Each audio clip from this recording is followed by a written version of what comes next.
विहीनय अपराधलक्ष्यै क्षिप्तस्य कामादितरङ्गमध्ये कृपामयि त्वां शरणं प्रपन्ना वृन्दे नमस्ते श्रीचरणारविन्दम्। श्रीकृष्णचैतन्य प्रभु नित्यानन्द श्री अद्वैत गदाधर शिवासादि गौरभक्तवृन्द। हरे कृष्ण कृष्ण कृष्ण हरे हरे, हरे राम राम राम हरे हरे। श्री गुरुदेव जय प्रभुपाद, जय राधा माधव।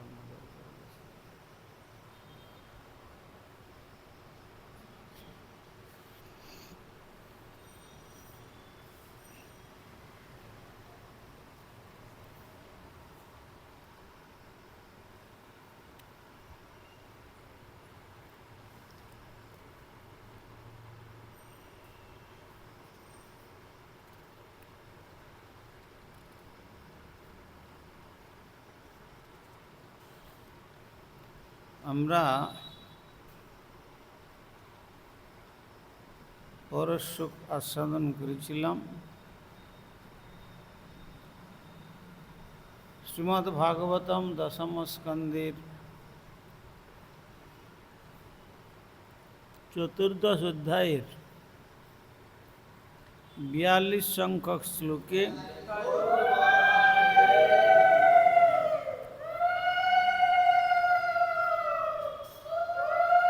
তত অনুজ্ঞাপ্য ভগবান সভুবং প্রাগবস্থিতান বৎস্যান পুলিনমান্য যথা পূর্ব সখম সখম।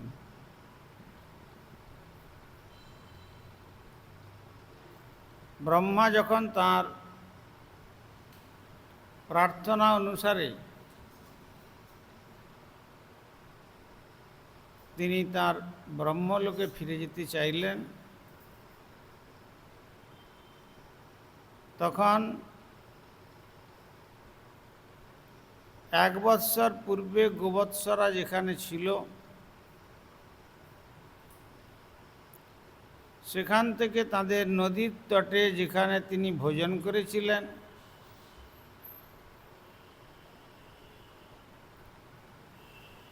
আর পূর্বের মতো তাঁর গোপসখারা অবস্থান করছিলেন, তাদের সকলকে শ্রী ভগবানের নিকটে নিয়ে এলেন।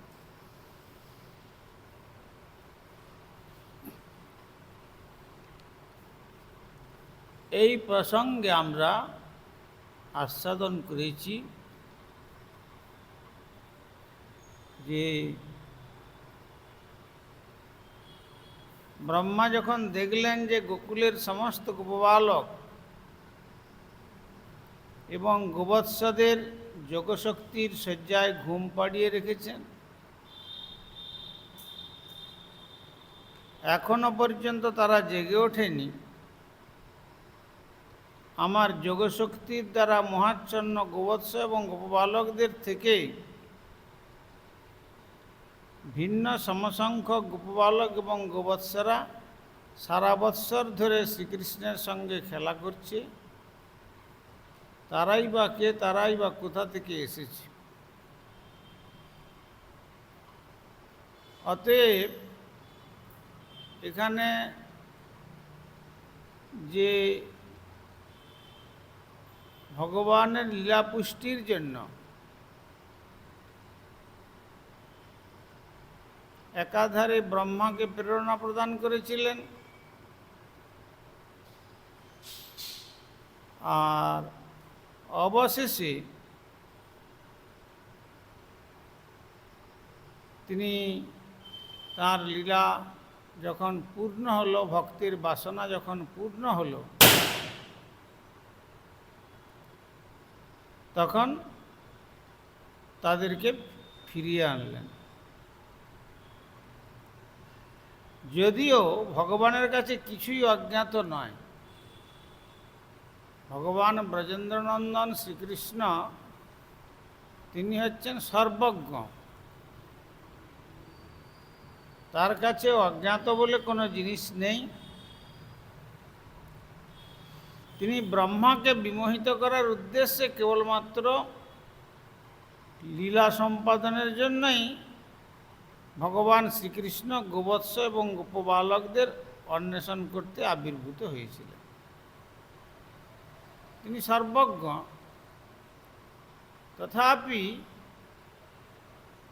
গোমাতা এবং গোপবৎস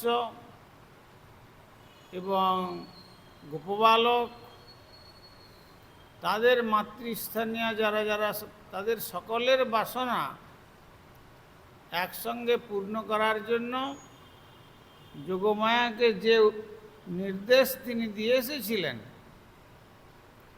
সেই নির্দেশ অনুসারে যোগমায়া ব্রহ্মার মস্তকের মধ্যে এই বুদ্ধি প্রেরণ করলেন। তার দ্বারা সমস্ত কার্য সম্পন্ন হলো। আর ব্রহ্মা সর্বজ্ঞ হয়েও, এই ভগবান সর্বজ্ঞ হয়েও যেন অজ্ঞের মতো তাদের অন্বেষণ করার জন্য বেরিয়ে গেল। সখারা বলছেন যে আমরা যাই তোমার সঙ্গে। কৃষ্ণ বলছেন তোমরা ভোজনে বসেছ, তো ভোজনেতে কারো বিঘ্ন উৎপাদন করা ঠিক নয়, তো তোমরা ভোজন করো, আর আমি যাচ্ছি, এখনই ফিরিয়ে নিয়ে চলে আসবো। কারণ যদি শ্রীকৃষ্ণের সঙ্গে তারা যেতেন তাহলে আর হরণের সুযোগ ছিল না। ফলে শ্রীকৃষ্ণ এটি সব যোগমায়ার লীলা।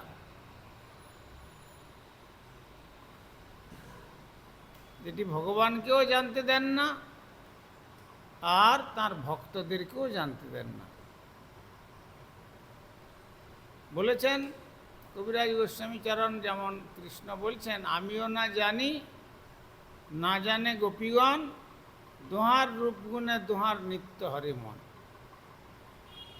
একে অপরের প্রতি অনুরাগ, কিন্তু কিসের জন্য এত অনুরাগ কৃষ্ণ যেন সেখানে অজানা হয়ে যাচ্ছেন, আর ব্রজদেবীগণ তারাও অজানা থাকছেন।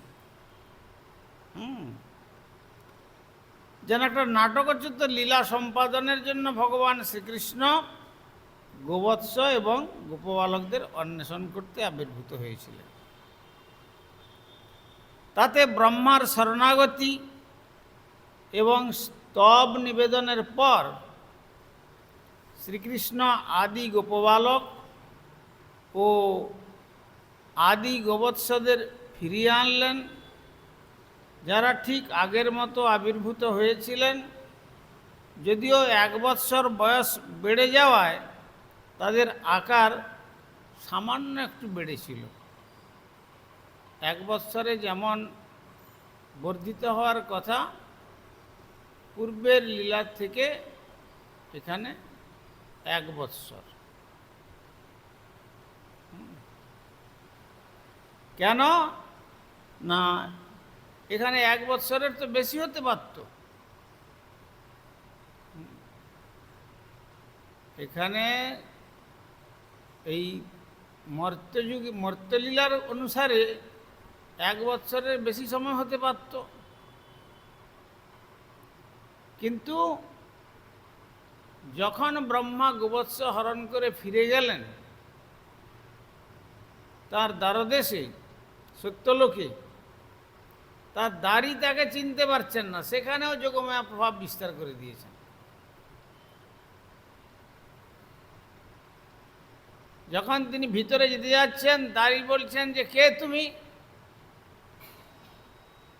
তখন ব্রহ্মা বলছেন তোমরা আমার দ্বাররক্ষী হয়ে আমাকে জিজ্ঞাসা করছো যে আমি কে? তারা বলছেন আমরা তো তোমাকে চিনি না। তার মানে যোগমায়া ওখানে প্রভাব ফেলেছেন। তারপরে বলছেন যে আমাদের প্রভুর নির্দেশ আছে, যে কোনো লোক আসলে যে তাকে দর্শনে নিয়ে যাওয়া হবে এমন কোনো কথা নয়, আমাদের প্রভু ভিতরে আছেন। ব্রহ্মা বলছেন তোমাদের কি মাথা খারাপ হলো নাকি, এটা তো আমার লোক। বলে মাথা আমাদের খারাপ হয়নি, যদি খারাপ হয়ে থাকে তো আপনার হয়েছে। সেখানে চক্রবর্তীবাদ বলছেন না, তাহলে তোমাদের মালিককে যদি জিজ্ঞাসা করে এসো। বলে হ্যাঁ, তাহলে আপনি দ্বারতে এসে দাঁড়ান, জিজ্ঞাসা করে আসি। জিজ্ঞাসা করতে গিয়ে বললেন যে ব্রহ্মা এসছেন আপনার সঙ্গে দর্শন করার জন্য। তখন ভিতরে তো কৃষ্ণ সেখানে গিয়েছেন। তখন বলছেন যে কোন ব্রহ্মা, জিজ্ঞেস করে এসো। এসে যখন জিজ্ঞাসা করছেন আপনি কোন ব্রহ্মা, তখন ব্রহ্মা বলছেন আরে আমি ছাড়া আর কে ব্রহ্মা আছে, আমি ছাড়া তো আর অন্য কোনো ব্রহ্মা নাই না। তথাপি আমাদের প্রভু জিজ্ঞাসা করছেন আপনি কোন ব্রহ্মা বলুন, আপনার পরিচয় দেন, তা নাহলে আমরা যেতে দিতে পারবো না। ঠিক আছে, তোমাদের প্রভুকে গিয়ে বলো যে চতুর্মুখ, এই চতুষ্ষণের পিতা ব্রহ্মা, সনক, সনন্দন, সনাতন, সনত কুমার, এই যে চারজনের পিতা ব্রহ্মা, সেই চতুর্মুখ ব্রহ্মা এসছে। গিয়ে বললেন, তখন বললেন ঠিক আছে আসতে হলো। যখনই প্রবেশ করছেন তখন দেখছেন 10 মুখ, 20 মুখ, 50 মুখ, 100 মুখ, 1000 মুখ, লক্ষ মুখ, কোটি মুখ, পরার্ধ মুখ ব্রহ্মারা সব সেই শ্রী গোপালের চরণে, তাদের এত যে মস্তকের সব মুকুট ঝনঝন শব্দ করছে, আর তারা সেই গোপালের চরণে প্রণাম করছে। তখন ব্রহ্মা দেখে অবাক হয়ে গেলেন যে কি ব্যাপার হলো, আমি জানতাম আমার থেকে বড় আর কেউ নাই।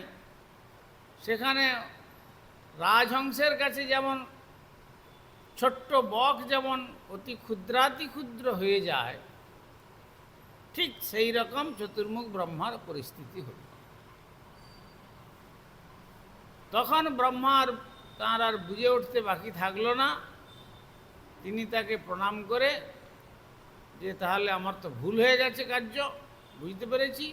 তখন তিনি আবার সঙ্গে সঙ্গে ফিরে এলেন বৃন্দাবনে। যখন শ্রীধাম বৃন্দাবনে ফিরে এলেন, তখন এসে এখানে এসেও যা আমরা আগে কীর্তন করে এসেছি, এখানেও এসেও দেখছেন যে সখাদেরকে যেখানে, গোবৎসগণকে যেখানে যোগবলে তিনি রেখেছিলেন, ঠিক সেখানে তারা সেইভাবেই শায়িত আছেন। কিন্তু কৃষ্ণ যথারীতি সেই গোপবালক এবং গোবৎসদের নিয়ে গোচারণ করছেন। কি হলো, তখন ব্রহ্মার মাথা ঘুরে গেল। তখন তিনি শরণাগত হয়ে বললেন কি ব্যাপার, কিছু বুঝে উঠতে পারছি না। আমার লোকে গেলাম, সেখানেও দেখছি আমার লোক অধিকার হয়ে গেছে। আবার এখানে ফিরে এলাম, ফিরে এসে দেখছি যে আমার গোবৎস এবং গোপবালক সব শায়িত রয়েছে যোগনিদ্রায়। আবার এদিকে দেখছি যে নন্দনন্দন কৃষ্ণ, তিনি আবার যেমন সখা এবং গোবৎস ছিল তাদেরকে চারণ করছেন। তো তাহলে কি দেখলাম? তখন মোহাচ্ছন্ন হয়ে গেলেন। তখন যোগমায়া কিছু সময়ের জন্য তার যবনিকা তুলে নিলেন, কিছুক্ষণের জন্য। তখন সঙ্গে সঙ্গে দেখলেন যত গোপবালক এবং যত গোপবৎস সকলেই কৃষ্ণ। মুহূর্তের মধ্যে দর্শনের পরে তাদের আবার সেই রূপ এসে গেল। তখন বুঝতে পারলেন যে আমার প্রভু এই সমস্ত রূপ ধারণ করে, আমি যে তার ভোজন লীলা সখাগণ সঙ্গে, গোপ সখাগণের সঙ্গে যে ভোজন লীলা দর্শন করে আমি যে মোহাচ্ছন্ন হয়ে তাকে পরীক্ষা করতে গিয়েছিলাম, এটা আমার ঠিক হয় নাই। তাই তিনি পরপর কেবলমাত্র স্তবই করে যাচ্ছেন। তারপরে এই স্তবের পরে যদি, সেই জন্য এইটা মাত্র 1 বৎসর হয়েছে। আর যদি ব্রহ্মা যদি একদিন বা 12 ঘন্টা থেকে যেতেন কোনো কারণে, তাহলে এখানে লীলা গোলমাল হয়ে যায়। কেবল ব্রহ্মলোকে গেছেন আর ফিরে আসছেন, তাতেই 1 বৎসর হয়েছে মর্ত্যলোকের। আর দেখলেন যে যদি না ফিরে আসেন, একদিন যদি হয়ে যায়, সহস্র যুগ পর্যন্ত ব্রহ্মার একদিন, সহস্র চতুর্যুগে ব্রহ্মার একদিন, তাহলে তো এখানে বৃন্দাবন লীলায় সব গোলমাল হয়ে যাবে। তাই ভগবান যোগমায়াকে এইভাবে কার্য করিয়ে তাঁর ওই 1 বৎসরের মধ্যে পুনরায় ফিরিয়ে নিয়ে আসলেন। আর দেখলেন যে যে সমস্ত গোপবালক এবং গোবৎস ছিল, সামান্য একটুকু তারা বর্ধিত হয়েছে। আবার শ্রী বিশ্বনাথ চক্রবর্তী ঠাকুরের মতানুসারে ভগবান শ্রীকৃষ্ণ যেহেতু বৃন্দাবন নিরীহ গোপবালকদের মতো খেলা করছিলেন, তাই চতুর্মুখ ব্রহ্মা তার কাছে স্তুতি নিবেদন করার পরেও ভগবান তার গোপবালক সুলভ লীলা বজায় রেখেছিলেন। এভাবেই ব্রহ্মার সম্মুখে তিনি নীরব ছিলেন। ব্রহ্মা স্তব করছেন, কিন্তু স্তব করলেও শ্রী ভগবান নীরব। শ্রীকৃষ্ণের নীরবতা এই চিন্তাধারা ব্যক্ত করেছিল, এই চতুর্মুখ ব্রহ্মা আবার কোথা থেকে এলো, সে কি করছে, সে এইসব কি কথা বলে যাচ্ছে, আমার গোবৎসদের অন্বেষণে আমি ব্যস্ত, আমি নিতান্ত একজন গোপবালক, এইসব কিছুই বুঝি না। বিষ্ণু চক্রবর্তী বলছেন, যোগমায়া এমনভাবে সেখানে লীলাটাকে রচনা করছেন যে চতুর্মুখ ব্রহ্মাই বা কোত্থেকে এলো, এসে বা কি করছে, এইসব কি কথা বলছে, আর আমি আমার সখাদের অন্বেষণ করতে ব্যস্ত আছি, সেখানে মনটা আমার চঞ্চল, তো এ কি বলতে যাচ্ছে এখানে, এই চিন্তায় তিনি ব্যস্ত ছিলেন। তিনি যেন কিছু বুঝে উঠতে পারছেন না যোগমায়ার প্রভাবে। ব্রহ্মা প্রথমে শ্রীকৃষ্ণকে একজন সাধারণ গোপবালক রূপে বিবেচনা করে তার সঙ্গে অনুরূপ ব্যবহার করেছিলেন। তো ব্রহ্মার প্রার্থনা গ্রহণ করার পরেও শ্রীকৃষ্ণ গোপবালক রূপে খেলা করছিলেন, তাই চতুর্মুখ ব্রহ্মার প্রতি কোনো উত্তর প্রদান করেননি। এই জন্য তিনি কোনো উত্তর প্রদান করেননি। এত স্তব করেছেন, কোনো উত্তর করেননি, একটা কোনো শব্দ নয়। বরং শ্রীকৃষ্ণ তাঁর গোপসখাদের সঙ্গে পুনরায় মিলিত হয়ে যমুনা নদীর তীরে বনভোজনের জন্য আরও যেন বেশি উৎসাহী হয়েছিলেন। পরে যখন তাদেরকে নিয়ে আসলেন, দেখছেন সেই ভগবানের বাম হস্তে দধি মিশ্রিত অন্ন, আর ডান হস্তেতে তিনি ভোজন করছেন, আর কটিতে সে বেনু রয়েছে, আর এমতাবস্থায় ত্রিভঙ্গ ভঙ্গিম ঠামে দাঁড়িয়ে তিনি তাঁর সখা এবং গোবৎসদের অন্বেষণের চিন্তনে রত। এই জন্য সেখানে অন্য কোনো সংবাদ আসেনি, কোনো উত্তর আসেনি। একস্মিন্নপি জাতে অব্দে প্রাণে সংচন্তরাত্মনঃ কৃষ্ণ মায়া হতারাজন ক্ষণার্ধং নেমিরের্ভকাম। একস্মিন অপি জাতে অব্দে, এক যদিও অতিক্রান্ত করে বৎসর, প্রাণৈষম তাঁদের প্রাণেশ্বর, এবং অন্তরা আত্মন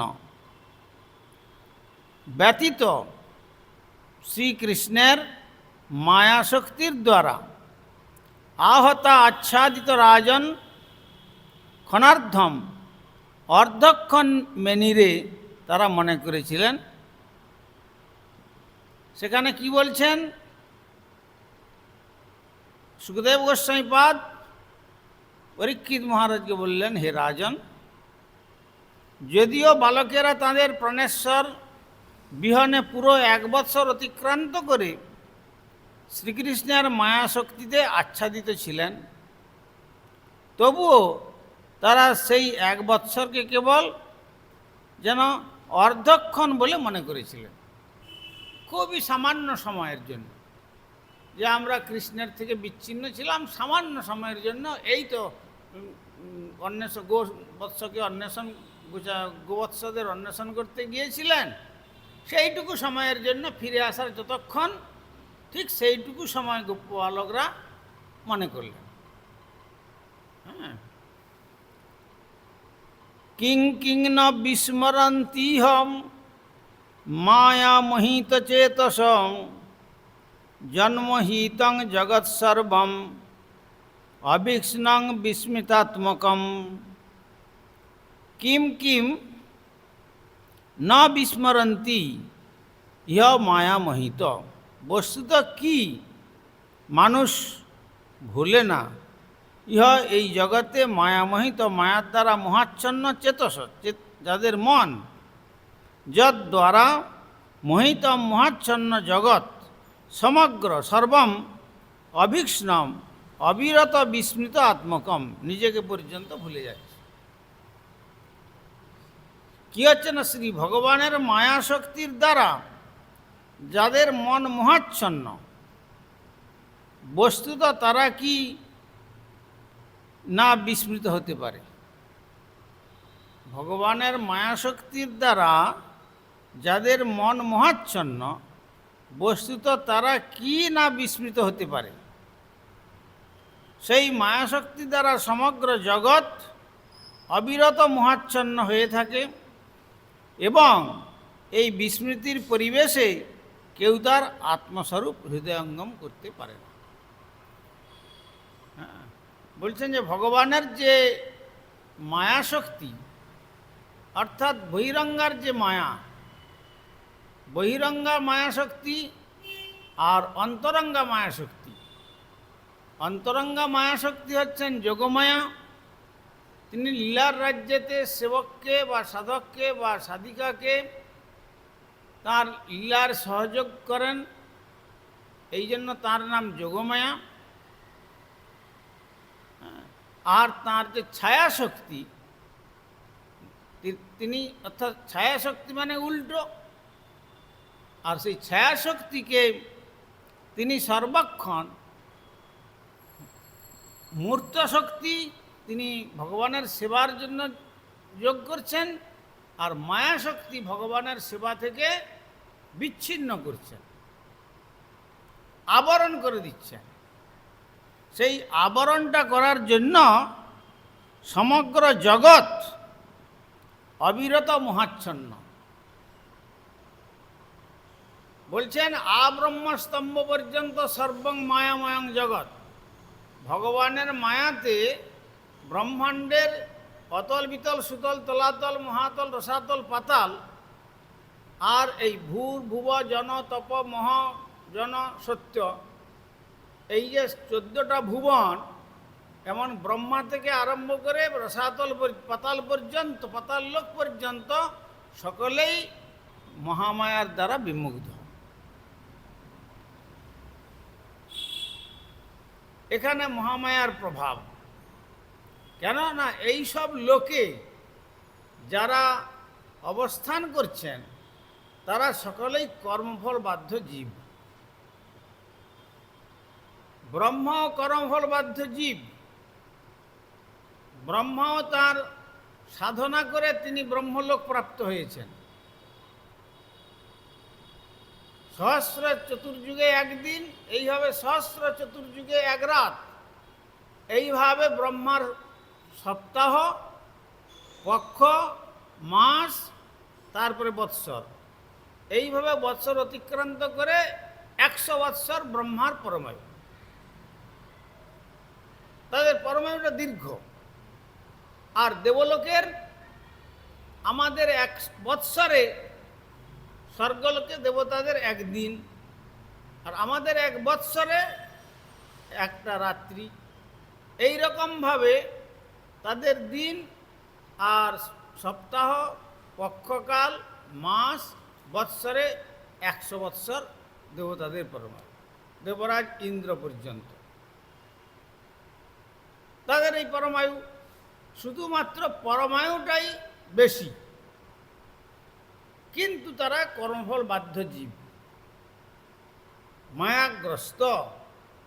এই জন্য ব্রহ্মাকেও মোহগ্রস্ত করেছেন, ইন্দ্রকেও মোহগ্রস্ত করেছেন, অন্যান্য দেবদেবীগণ মোহগ্রস্ত হয়েছেন। তারপরে যে এই ভুবলোক, জনলোক, মহালোক, সমস্ত লোকের সকলেই মোহগ্রস্ত হয়েছেন, কিন্তু এরা কেউ মায়ামুক্ত নন। সর্বং মায়াময়ং জগৎ। তাই যে মায়াশক্তির দ্বারা সমগ্র জগৎ অবিরত মোহাচ্ছন্ন, মোহাচ্ছন্ন হয়ে কি মনে করে, মম মাতা মম পিতা মমঞ্চ গৃহিণী গৃহম এবং বিধ মমত্বঞ্জ সমোহ পরিকীর্তিত। হ্যাঁ, যে আমার মাতা, আমার পিতা, আমার পুত্র, আমার কন্যা, আমার পত্নী, আমার পতি, আমার পুত্র ইত্যাদি ইত্যাদি, আমার গৃহ, আমার দেশ, এ সবটাই মহাচ্ছন্ন দশা। কেন আজ ভারতবর্ষে ভারতীয় বলে আমরা পরিচয় দিচ্ছি, মৃত্যুর পরে যদি পাশ্চাত্যে জন্ম হয় তখন আমরা ভারতকে তখন শত্রু বলে মনে করব, তখন আর আমার দেশ এটা থাকলো না, তখন অপর হয়ে গেল। তেমনি এই জগতে এ সমস্ত কিছুই মোহগ্রস্ত দশায় পরিপূর্ণ, কিন্তু যারা শ্রী ভগবানের আরাধনা করেন তাদের প্রতি এই মহামায়া আর প্রভাব বিস্তার করতে পারে না। আমরা জন্মানোর পূর্বে মাতৃগর্ভে ভগবানের পাদপদ্ম ভজন করব বলে প্রার্থনা করেছিলাম। গর্ভবাসং মহাদুঃখ, সেই গর্ভের যে দুঃখ, জগতের সর্বাপেক্ষা দুঃখের স্থান হচ্ছে মাতৃকুক্ষি।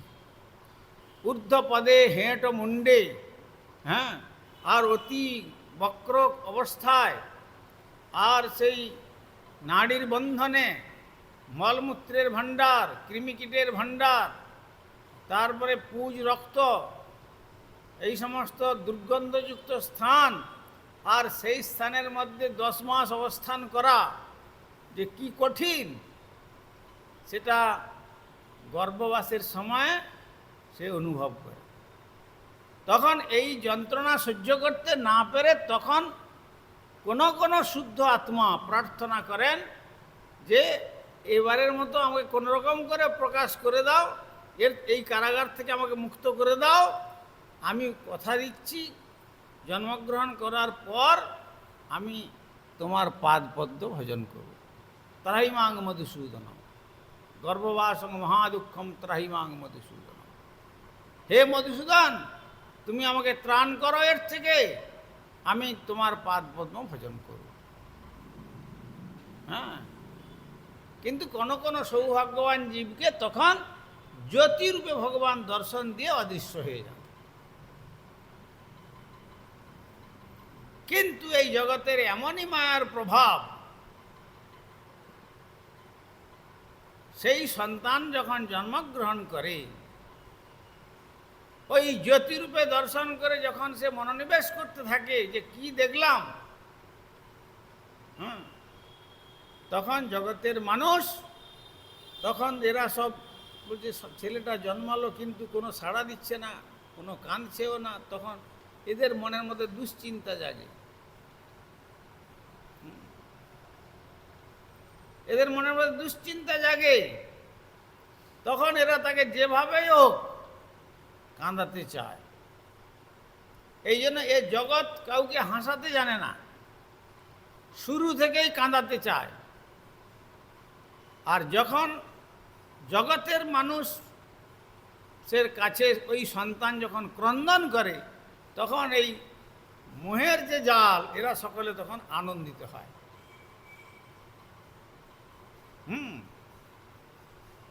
তখন থেকে আবার মোহের জাল সৃষ্টি হয়ে গেল।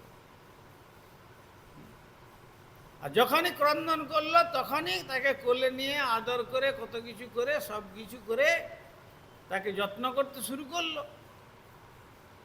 এই জন্য কবি বলছেন, হে মানব, তুমি যবে এসেছিলে ভবে,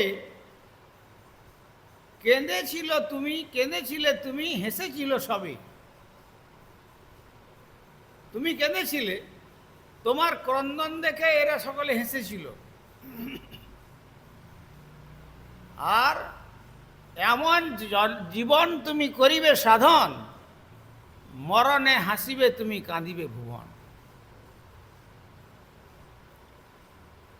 তুমি এদেরকে হাসিয়ে এদের হাসিতে তুমি ভুলে যেও না।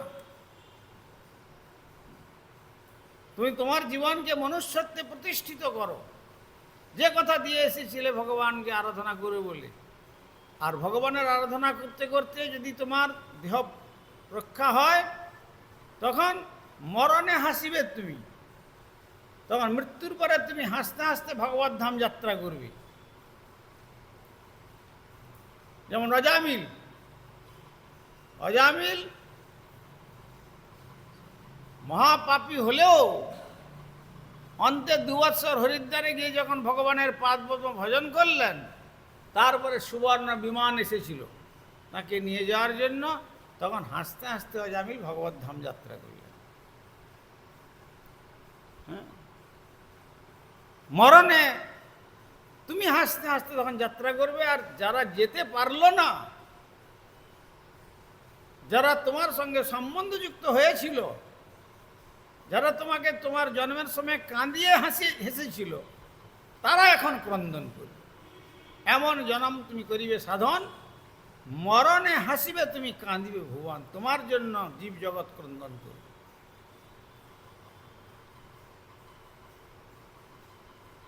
যা কি কত সৎ মানুষ ছিলেন, আর উনি আমাদের ছেড়ে দিয়ে চলে গেলেন। এইটা হচ্ছে যে ভগবানের মায়াশক্তির প্রভাব থেকে যে মহাচ্ছন্ন দশা, আর যোগমায়া শক্তির প্রভাবেতে মহামায়ার শক্তিরকে সম্পূর্ণরূপে অপসারিত করে ভগবৎ সাধনার ফলে তার যে সদ্গতির প্রভাব, সেইটি এই শ্লোকে সুখদেব গোস্বামীচরণ সেই মায়াশক্তির কথা বলছেন। তাই বললেন যে ভগবানের মায়াশক্তির দ্বারা যাদের মন মোহাচ্ছন্ন, বস্তু দ্বারা কি না বিস্মৃত হতে পারে, তারা সবটাই বিস্মৃত হতে পারে। তবে এখানে যে বিস্ময়টা গোপবালকদের, এটা হচ্ছে মহামায়ার নয়, এটি হচ্ছে যোগমায়া। আর সেই মায়াশক্তির দ্বারা তার যখন মহামায়ার শক্তি হয়, তার ছায়া শক্তি, ছায়াটা উল্টো হয়। তাই যোগমায়া যে কার্য করেন তার উল্টো কার্য হচ্ছে মহামায়া। হ্যাঁ, সেই জন্য সেই মায়াশক্তির দ্বারা সমগ্র জগৎ মোহাচ্ছন্ন, সমগ্র জগৎ মোহাচ্ছন্ন হয়ে থাকে। এবং এই বিস্মৃতির পরিবেশে কেউ তার স্বরূপ অর্থাৎ আত্মস্বরূপ তখন কেউ হৃদয়ঙ্গম করতে পারে না। এইটাই মোহগ্রস্ত দশার পরিণতি। তাই ভগবানকে আমরা ভুলে যাই। আর সেই দোষে মায়া পিশাচির মতো দণ্ড করে তারে, আধ্যাত্মিক আদি তাপত্রয় তারে জারি মারি। ওই ভগবানের ভজন করার জন্য আসা হয়েছিল, তার ভজন না করার দরুন সেইটা যে দোষ, কথা দেওয়া হয়েছিল, কথা দিয়ে আমরা কথা রক্ষা করি নাই, তাই মায়াদেবী তাদের দণ্ড করছেন। কিসের দ্বারা? আধ্যাত্মিক আদি তাপত্রয় তারে জারি মারে। আধ্যাত্মিক, আদিদৈবিক, আদি ভৌতিক। আধ্যাত্মিক তাপ শারীরিক এবং মানসিক। মনের মধ্যে মানুষের সুখ নাই, শরীর পেয়েও শরীর দুঃখ দিচ্ছে। আধ্যাত্মিক তাপ। আদি ভৌতিক তাপ, প্রাণী জগৎ থেকে সর্পদংশন হলো, ব্যাঘ্র আক্রমণ করলো, কি বিসূচিকা বৃশ্চিক দংশন করলো, নানা রকম ভাবে সমস্ত প্রাণীদের থেকে যে আঘাত, এটা আদি ভৌতিক তাপ। আর দৈবিক তাপ দেবতাগণ থেকে আসে। কোথাও হচ্ছে অনাবৃষ্টি, কোথাও অতিবৃষ্টিতে ভেসে যাচ্ছে, কোথাও অগ্নিবর্ষণ হচ্ছে, সব পুড়ে ছাই হয়ে যাচ্ছে, কোথাও ভূমিকম্প হচ্ছে, সমস্ত কিছু ভেঙে সব শেষ হয়ে যাচ্ছে। এগুলো দৈবিক তাপ। আধ্যাত্মিক, আদি দৈবিক, আদি ভৌতিক, এই ত্রিতাপ দগ্ধ অবস্থায় জগতের মানুষ জীবন ধারণ করছে। তথাপি ভগবানের যোগমায়ার কৃপা লাভ করার জন্য একটু ভগবানের আরাধনা করতে পারছে না। তাই মায়াদেবীর করাল কবলে কবলীকৃত হয়ে আমরা যে কৃষ্ণ দাস, ভগবানের দাস, তিনি যে আমাদের একমাত্র আরাধ্য, তিনি যে আমাদের প্রভু। তমেব মাতা চ পিতা তমেব, তমেব বন্ধুশ্চ সখাত তমেব, তমেব বিদ্যাং দ্রবিণং তমেব, তমেব সর্বং মম দেব দেব। তিনি যে আমাদের সর্বস্ব, যথা সর্বস্ব।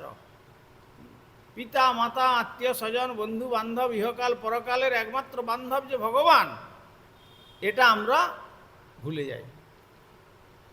সেই জন্য এই শাসন, সেই শাসন হওয়ার জন্য আমরা আত্মস্বরূপটা বিস্মৃত হয়ে যাই।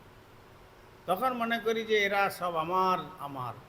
যিনি আমার তাকে আমরা ভুলে গিয়ে যারা এই পান্থশালার পরিচয়ের মতো দুদিনের জন্য পরিচিত হয়েছে আর একদিন চলে যাবে, সব ছেড়ে দিয়ে তার সঙ্গেও আমাকে নিয়ে যাবে না, আমিও তাকে সঙ্গে নিয়ে যেতে পারবো না, কিন্তু তথাপি সে আমার, আমি তার, এই বলে যে মহাচ্ছন্ন দশার আকর্ষণ, এটা হচ্ছে ভগবত বিস্মৃতির কারণ। এটাই মহামায়ার প্রভাব। বঞ্ছা কল্পতরুভ্যশ্চ কৃপা সিন্ধুভ্যৈব পতিতানাং পাবনেভ্যো বৈষ্ণবেভ্যো। হরিহরয়ে নম কৃষ্ণ যাদবায় নম, হরিহরয়ে নম কৃষ্ণ যাদবায়, যাদবায় মাধবায় কেশবায় নম।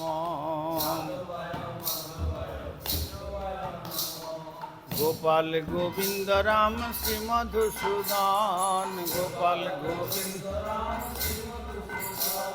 আর গিরিধারী গোপীনাথ মদন মোহন, শ্রী চৈতন্য নিত্যানন্দ শ্রী অদ্বৈত সীতা, হরি গুরু বৈষ্ণব ভাগবত গীতা, শ্রীরূপ সনাতন ভট্ট রঘুনাথ, শ্রীরূপ সনাতন শ্রীজীব গোপাল ভট্ট দাস রঘুনাথ। এই ছয় গোসাইর করি চরণ বন্দন, এই ছয় যাহা হইতে বিঘ্ন নাশ অভীষ্ট পুরাণ, যাহা হইতে এই ছয় গোসাই যার মুই তার দাস, শাসবার পদ রেণু মোর পঞ্চগ্রাস। তাদের চরণ সেবী ভক্ত সনে বাস, তাদের চরণ মার জনমে জনমে হয় এই অভিলাষ, জনমে জনমে এই ছয় গোসাই যবে ব্রজে কইলা বাস, যে রাধা কৃষ্ণ নিত্য লীলা করিলা প্রকাশ। মনের আনন্দে বল হরি ভজ বৃন্দাবন, মনের আনন্দে বল আমার শ্রী গুরু বৈষ্ণব পদে মজাইয়া মন, শ্রী গুরু বৈষ্ণব পাদ পদ্ম করিয়া, শ্রী গুরু বৈষ্ণব হরি নাম সংকীর্তন কহে নরোত্তম দাস, নাম হরে কৃষ্ণ কৃষ্ণ কৃষ্ণ হরে হরে, হরে রাম রাম রাম হরে হরে, হরে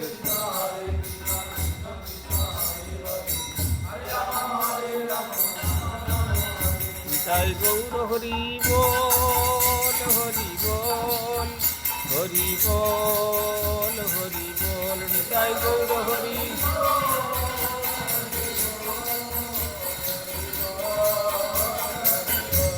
নিতাই গৌর হরি বল হরি বল হরি বল হরি বল।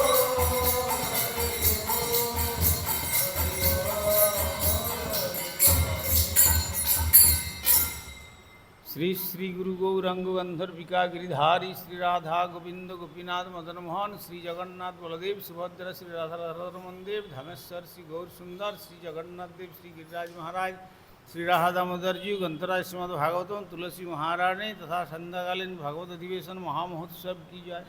परमाराध्य श्री गुरुपाद पद्म विष्णुपाद श्री श्रीमद भक्ति कुमार संत गोस्वामी ठाकुर की जाए। जगत गुरु श्रील प्रभुपाद भक्ति सिद्धांत सरस्वती गोस्वामी ठाकुर की जाए। सपार सजनंदन श्री गौर सुंदर की जाए। सपार सद श्रील प्रभुपाद की जाए। श्री रूपानुग गुरुवर्ग की जाए। ग्रंथराज श्रीमद भागवतम की जाए। जय श्री श्री नंद महोत्सव की जाए। हरिनाम संकीर्तन महोत्सव की जाए। अंशग्रहणकारी भक्तवृंद की जाए।